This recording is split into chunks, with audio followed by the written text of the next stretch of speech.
Obviously, you're probably looking at some videos of some good players. Okay? Goodness knows you're online enough and you're looking at videos of lots of things, aren't you? Yeah.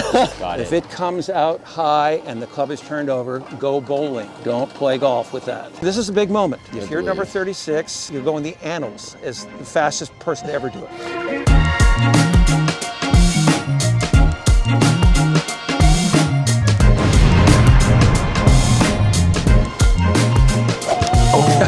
Of course, right? When it's... Do you ever take a divot when you're on the course? Sometimes. Remember, what that means is that you're ground shy because you know you're going to hit the ground in the wrong place. Okay, so if you know you're going to hit behind it, then not hitting the ground and picking it clean is a better option, but it's not fixing the problem. Yeah. Here's a very simple way to look at it. Now, if you just begin a backswing, you get to here, and then you let gravity take hold, and you let your arms lower, you're going to hit the ground, aren't you? Yeah. Now that's hitting the ground in the wrong place, but that doesn't mean hitting down was the wrong thing to do.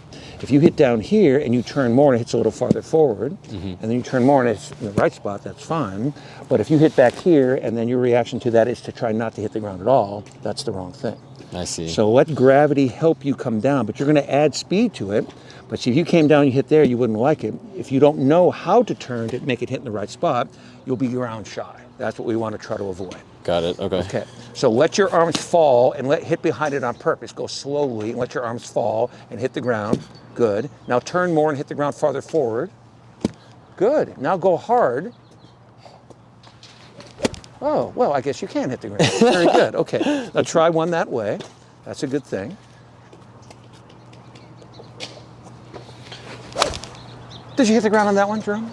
Yes? No. No, you picked that completely clean. Yes. Good try, though. Okay, one more. One more. Better. Very good. Okay, buddy.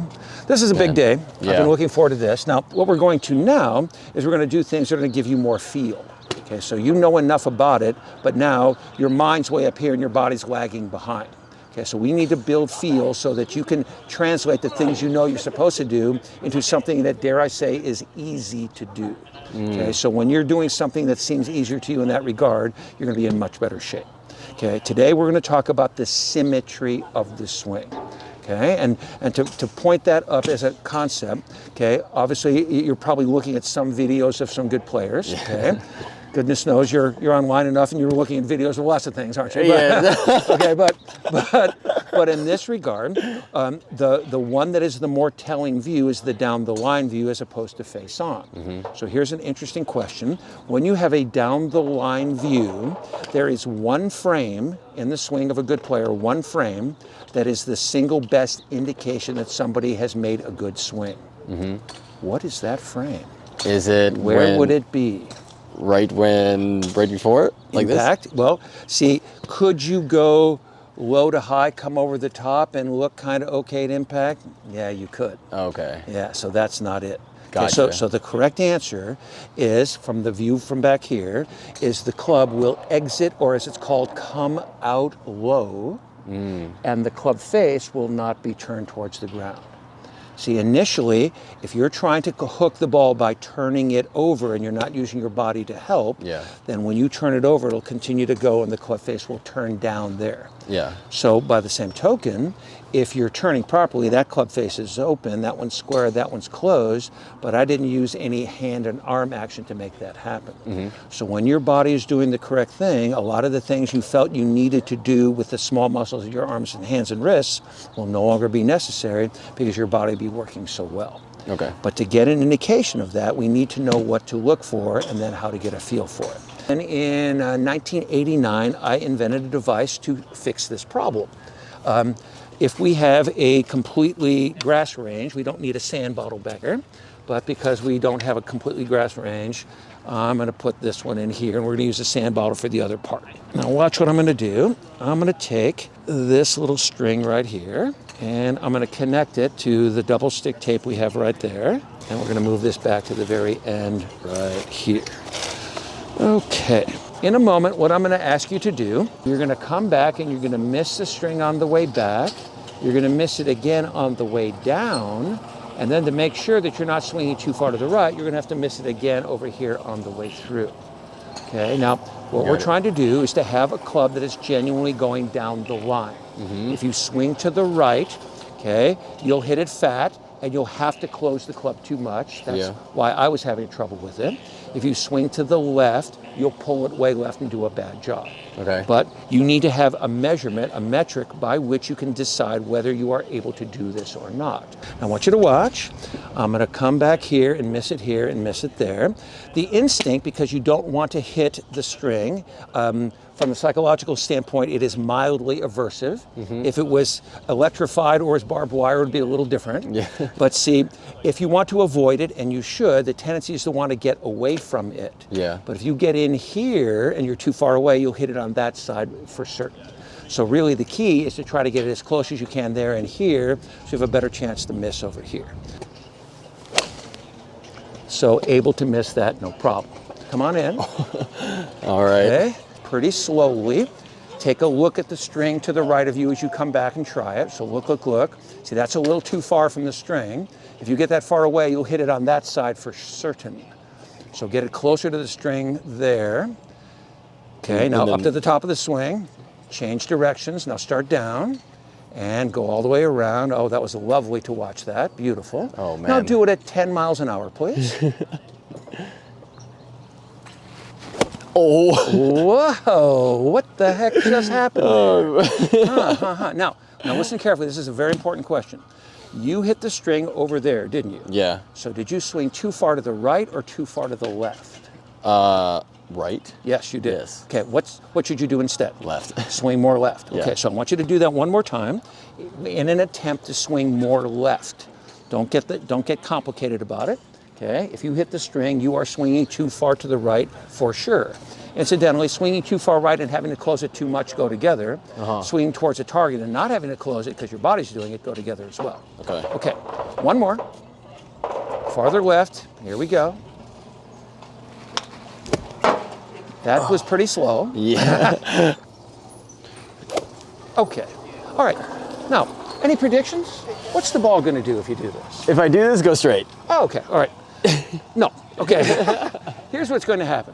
Either you're going to hit the string on that side, or the ball's going to go way left, or both. Okay. Okay. Now, make a liar out of me, please. Here we go.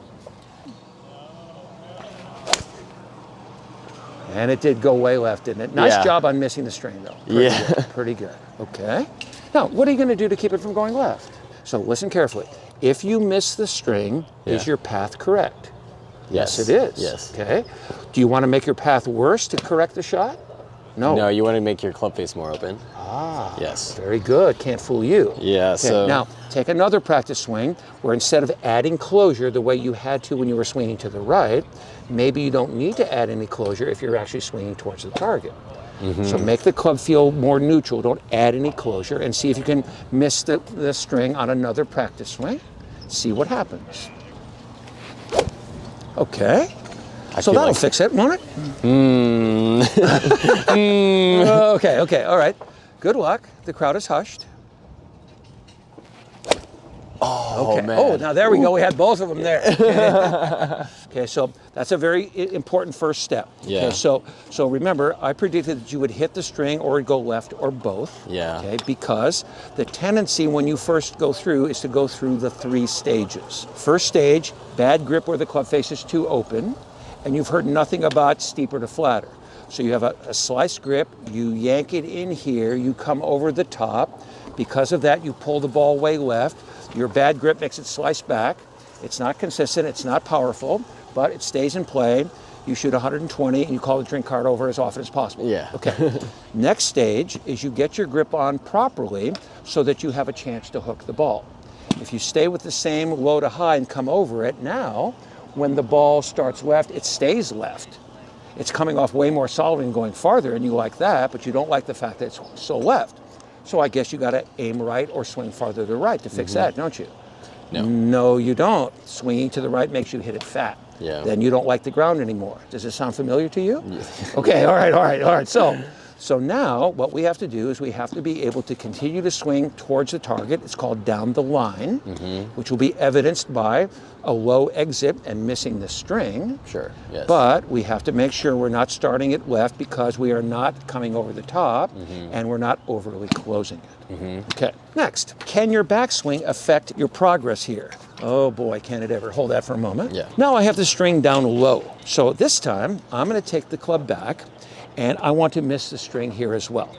But see, I can't take my hands off of the circle. So my hands have to stay on a circle. So watch what I'm going to do. I'm going to let the rotation of my upper body bring my hands in on the circle and the club's going to hit the string. Now I'm going to do that again. I'm going to have the hands stay on a circle and I'm going to hit the string. This time I'm going to have my hands stay on the circle and I'm not going to hit the string. What did I do? I added the upward component that's necessary so that you can be steeper to flatter. Okay? So we need to be able to do that right away. A person who hits the string and comes over the top has no chance. A person who misses the string by going off the circle has no chance. So you have to understand that staying on the circle will not prevent you from hitting the string. Okay? You can still add an upward component that will make that happen. So watch this one. Here we go. Turn in, hit the string. Turn in, hit the string. This time turn in and don't hit the string. And still just fine. Yeah. Turn in and hit the string. Good. Now turn in and don't hit the string and go. Oh. Okay. That's all right. That's all right. Okay, so here's a quick question. You're on the golf course. Yeah. You hit a shot fat. You say, Mike told me that means I'm swinging to the right. Yeah. Okay. Then you swing more left on the next one and you kill it. It's perfectly solid, but you pull it. Should you swing a little to the right on the next one to keep from pulling the next one? No, the fat shot would come back. There must be another way to keep from pulling it that does not include swinging to the right. Yeah. And that is being steeper to flatter with the hands ahead and not over closing it. Come and hit the string, beautiful. Come on and hit the string, good. Now go. It should start to the right better. Ah, very good. Okay, so when the string was up high, the part of the string that was left of us was our enemy. Yeah. We had to miss that part of the string by having a very symmetrical turn that came around on this side just as much as we came down here. When the string is down low, the part of the string right of us was our enemy. Okay? We have to miss that string, not by taking the hands out. Rather, we have to turn in towards the string, but we have to have the correct amount of upwardness, so even though we stay on the circle, we don't hit that string. Yeah. So if one string does one thing and one string does another thing, then maybe we need two strings at the same time. Yeah. That would be nice, wouldn't it? Try to get in between. Now, there's an excellent story that goes along with this. There are two kinds of PGA pros. The first kind of PGA pro is the PGA Tour, and those are the guys that we see play golf on TV every week. Yeah. The other kind of PGA pro is the PGA of America, and those are the guys who staff the pro shops everywhere. Now, if you want to be a Class A PGA pro, you have to go through the program and do three things. Number one, you have to work under another Class A pro for 3.5 years as an apprentice. Number two, you have to pass 2 business schools so you can run the pro shop as a business. Yeah. But the final thing you have to do is you have to pass what's called the PAT. That stands for Playing Ability Test. Okay, now what it consists of is 2 rounds in 1 day. That's strenuous. But they usually pick a course that's not very difficult and not very long, and the target score is usually not ridiculously low. A pair of 77s or 78s will often do it. Okay, now back when we had our private range on the campus of the university, I was teaching one of the pros out there who was quite a good player, and he had passed his PAT immediately, and he was working quickly towards his Class A. He told me about another pro who was also an apprentice at Torrey Pines, who had been there for 7 years, but had not gotten his Class A yet because he had flunked the PAT 22 times. Oh, man. Okay. When he arrived, he was in the second stage of development where you are, where he knew he should try to hook the ball, but his concept was, well, I better swing to the right to start it to the right. And he was hitting it fat and thin and hated the ground and all the terrible things. Okay. When I used this for him the first time, he took both of them out on the first try and looked terrible doing it. Okay. Oh, God, that's me. But once he got in here, then he started doing pretty well. And within about a week and a half, he was able to miss both strings. And then 2 months and 2 days later, he passed the PAT. The moral of the story is your ability to miss these strings when you hit a full shot is a much better and more valid indication of the quality of your swing than an occasionally well-hit shot. Okay. You could swing too far right, you could turn it over too much, you could pick it clean and not take a divot, and hit a shot that would start right, hook in, and look beautiful to everybody, but that would be a short-lived triumph. Yeah. That would go away pretty quickly. Got Now, if you ever want to do this for yourself, the top string is inseam height, so I have this at 34 inches. The second string is 20 inches below it. You need to be what I call equidistant.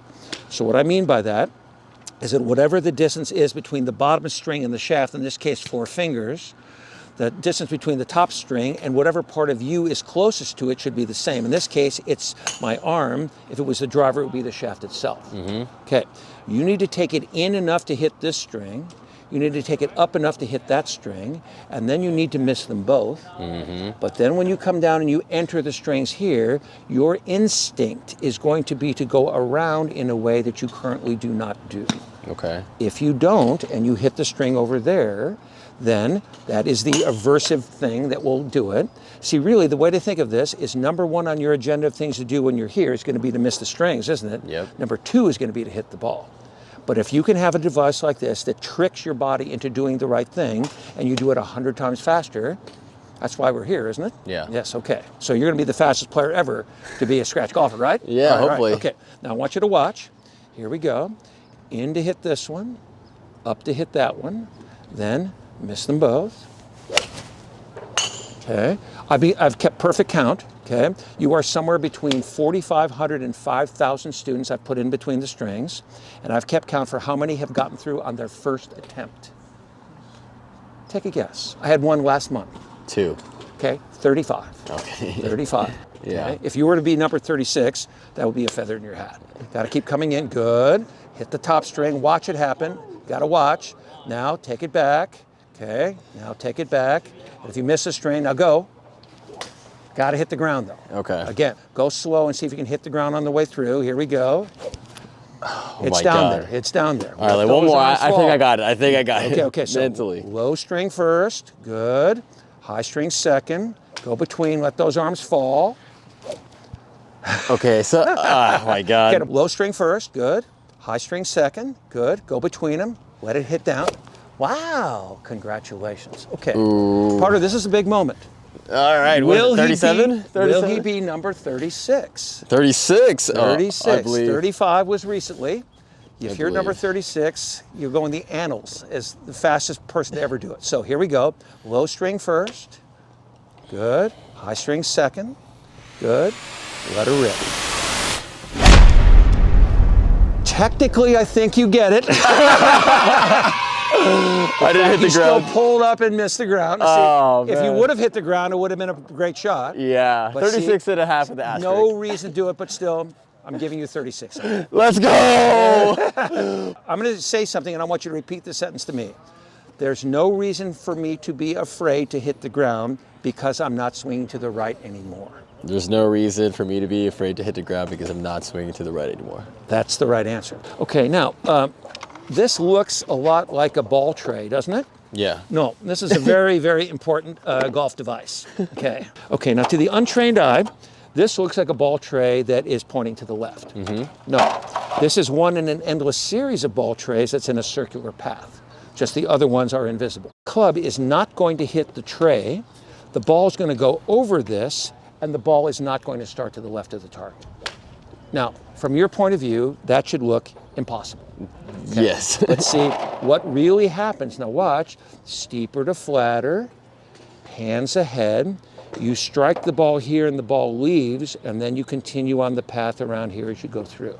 Okay. Okay, so that has to be able to happen. Okay, here's an interesting outgrowth of that. You're standing behind a PGA Tour pro. Yes. Okay, he hits a perfect shot from 150 yards. It starts 10 feet right of the target and hooks in 9 feet, ends up a foot from the hole. Yeah. He takes a sizable divot after he's hit the ball. Will the divot point left? Will it point straight? Or will it point to the right? Straight. No. No? No. Second guess. Left. Why? Because that's the direction of the ball? No. Okay. Here's the physics of this. We got to get this right. Okay. So here we go. Here's the path. Sure. Here's the ball. Okay. Here's the ball. and here's the club face, okay? All right, so the club approaches from the inside with the club face open. Yeah. The club hits the ball while it's going down the line with the club face open. Okay. Okay, the ball dwells on the club for 1 inch on the arc. It's smashed like a piece of clay, and it leaves 1 inch later. When it leaves 1 inch later, the club face is square.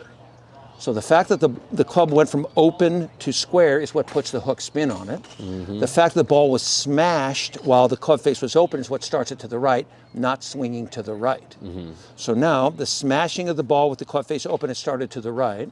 The spin is a hook spin because it's gone from open to square, so the ball's already out here hooking in. Now the club hits the ground, and now the divot is going that way. Okay. So a straight divot is a fat divot, and a right divot is a really fat divot. Yeah. So all good divots point left. Okay.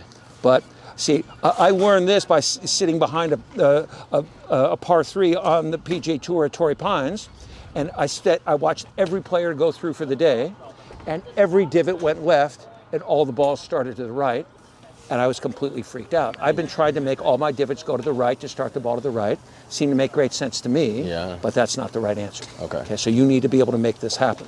Watch this thing. This is going to look a little crazy. Here we go. Didn't have to start to the left at all. So your perception when you do this is that you have to follow the path. You have to be going around here and go this way. Last thing about it, if your hands in the club went up and in together, down and out together, and back up and in together, this would be easy to analyze. But what happens in a real swing is when you get to the ball, there's still a big angle between your arms and the club. Yeah. Okay, so your hands go down and out until they reach bottom, and then they should start coming up and in. Sure. The club head still has some down and out to do.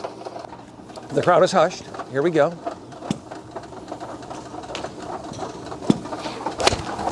Better, closer. You dropped it in pretty nicely, just the turn isn't quite so good. Yeah. Okay, now one more time. In your house, you're thinking of that comfortable chair, okay? Here's the back of the chair, and you're gonna take your hand, and you're gonna hit against the chair with this. So just one hand, just right hand only. So come right to here. Now hit my hand, here we go. Good, again.